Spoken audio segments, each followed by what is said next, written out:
আমার বাবা সবচেয়ে বড় ভুল করেছে তোমার মতো একটা গরিব ছেলের সাথে আমার বিয়ে দিয়ে। আমার সব বন্ধুদের স্বামীরা ওদের কত দামি দামি গিফট দেয়, আর তুমি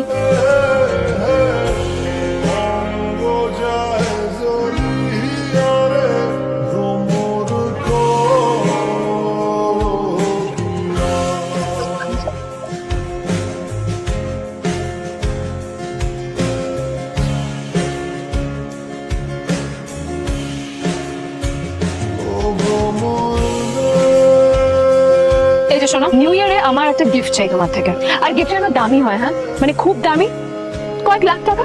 ওকে? কয়েক লাখ টাকা? কিন্তু অর্জিতা, এত টাকা আমি একসাথে কখনো দেখিনি। তোমাকে এত দামি গিফট আমি কি করে দেবো? এটা তো তোমার বিয়ে করার আগে ভাবা উচিত ছিল।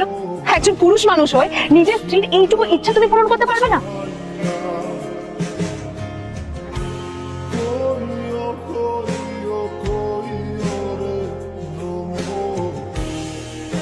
এই ফোনটা এটা তো একটা স্পেশাল এডিশন, এটার দাম তো 3 কোটি টাকা। তুমি এটা দেবে? আসলে এটা অরিজিনাল নয়, আমি ওই ফোনটারই একটা কপি এনেছি। এই ফোনটা একটু দেখুন না প্লিজ। ওয়াও, আচ্ছা ম্যাম, আপনি কি মিস্টার রয় চৌধুরীর বন্ধু? কে মিস্টার রয় চৌধুরী? ও, আপনি কি ওই রয় চৌধুরী গ্রুপ অফ ইন্ডাস্ট্রিজ এর মালিকের কথা বলছেন? হ্যাঁ। না না, আমি ওনাকে চিনি না। আমি কেন, আমার মনে হয় কেউই ওনাকে চেনে না। বড় বড় মানুষেরাই ওনা দেখা পান না, আমিও কোনোদিন ওনাকে দেখিনি। কিন্তু সাডেনলি আপনি এই প্রশ্নটা করলেন কেন? অ্যাকচুয়ালি ম্যাম, আপনার হাতের এই ফোনটা আসলে এটা ফোনের স্পেশাল এডিশন। এই কাটিং, এই ডিজাইন, এই লোগো, এটা চাল করা ইজ নেক্সট টু ইম্পসিবল। আর গোটা ভারতে বিক্রি হওয়া এই ফোনের সেকেন্ড পিস এটা, যেটা মিস্টার রয় চৌধুরী কিনেছিলেন। সেতুরে জিজ্ঞেস করছি ম্যাম, আপনি এই ফোনটা কোথা থেকে পেলেন?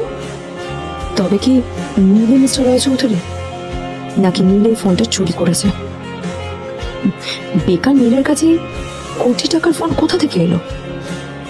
নীলের সত্যিটা তাহলে কি? আর ও যদি সত্যি বড় লোক হয়ে থাকে, তবে নিজের শ্বশুর বাড়িতে খরচামাই হয়েই বা থাকে কেন? কটা বাজে রে? আমার খুব লেট হয়ে গেছে, বুঝলি? তোরা খেল, ঠিক আছে? তোরা খেল, আমি আসছি। নীল, জল পড়ছে না কেন দেখো না।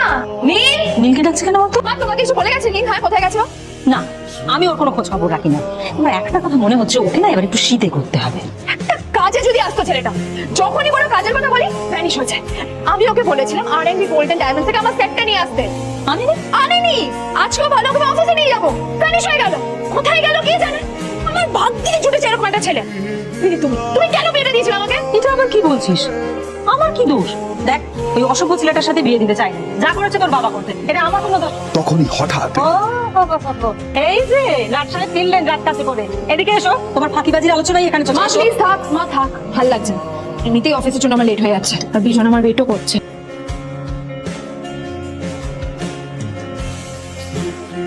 হাঁপুড়ে দাঁড়িয়ে আছো কেন? ফাইলগুলো নিয়ে ভেতরে এসো।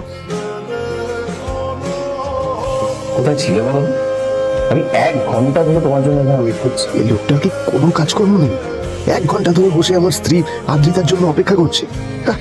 সরি বিজন, আমি খুবই দুঃখিত যে বাড়ির কিছু লোকের জন্য না আমার সবসময় লেট হয়ে যায়। আদ্রিতার কথা শোনার পর বিজনের 1 ঘন্টা অপেক্ষা করার অভিযোগ 1 মুহূর্তের মধ্যে মিলিয়ে গিয়েছিল। কি হলো? হাসছো কেন? লটারি পেলে নাকি? লটারি? হ্যাঁ, তুমি আসো মানে আমার কাছে লটারির থেকে বেশি দাম, তবে তার থেকে কিঞ্চিত